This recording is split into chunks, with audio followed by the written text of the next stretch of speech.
Before the British invasion, the recording and playback of popular music was rigidly defined. The sonic landscape was built on strict structural hierarchies. In that hierarchy, the electric bass was the quietest member of the rock and roll family. It existed purely as a functional necessity. Its mechanical purpose was simple: to act as a reliable bridge between the drummer's percussive kick and the rhythm guitarist's chords.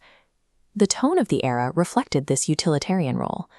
Players used flat-wound strings that produced a thumpy, muted sound, intentionally lacking high-end clarity. Bassists followed a predictable script consisting of walking patterns and root note thumping. Often they played a simple root fifth pattern, a steady heartbeat designed solely to keep the dance floor moving without demanding attention.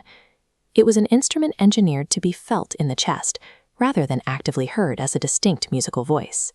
But as the Mersey beat sound evolved, bands moved out of live dance halls, and a studio matured into a laboratory. During this transition, Paul McCartney pulled the bass out of the basement, restructuring it from a background metronome into a foreground melodic lead. This shift was driven by a curiosity to abandon standard, predictable, blues-based musical boxes. He began treating the four strings not as a subordinate component of the rhythm section, but as a secondary lead guitar. This evolution required three specific developments: new harmonic applications, crucial upgrades in guitar hardware, and innovative studio engineering. This approach structurally re-engineered how pop music was arranged from the bottom up.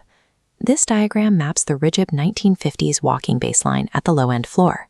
McCartney broke this floor, applying melodic counterpoint to higher registers reserved for solos.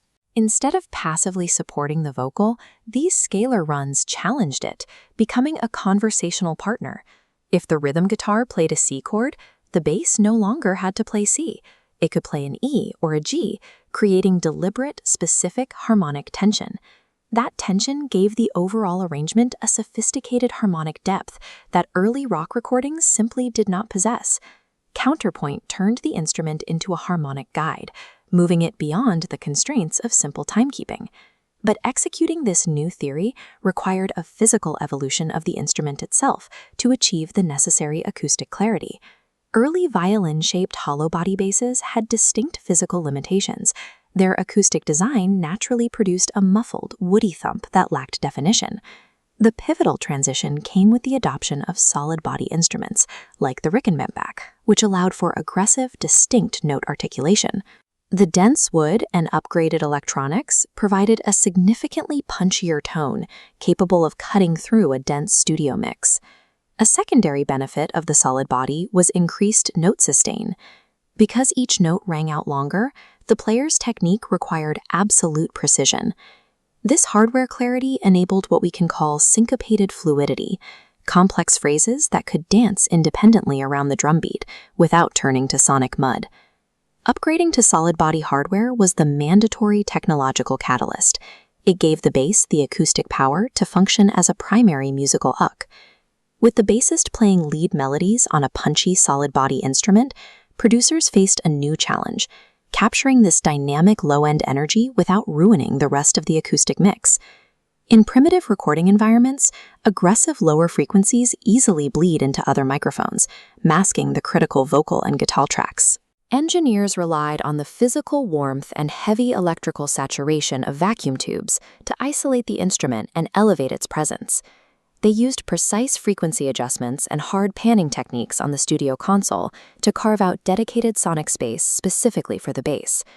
Without these specific engineering techniques, the melodic bass lines would have been buried in the track. The producer's technical execution proved just as critical as the musician's performance. By the time we reached the peak of the late 1960s psychedelic era, the structural evolution reached its absolute maximum. If you conceptually strip away the guitars and vocals from these late 60s records, the bass lines stand entirely on their own. They possess an independent, driving life. The low-end melody often became the most recognizable hook of the song, the very phrase listeners would hum after the record finished. The instrument now operated with a tri-part function, simultaneously driving the track as a rhythmic engine, mapping the chords as a harmonic guide, and singing as a lead voice. The electric bass moved from the sonic shadows of the stage into the center of the audio mix. McCartney's harmonic and structural applications defined a model that adventurous bassists have followed ever since. Even today, the architecture of modern pop and rock heavily relies on this model of an active, conversational low end. This was brought to you by Notes and Silences. Thank you for listening.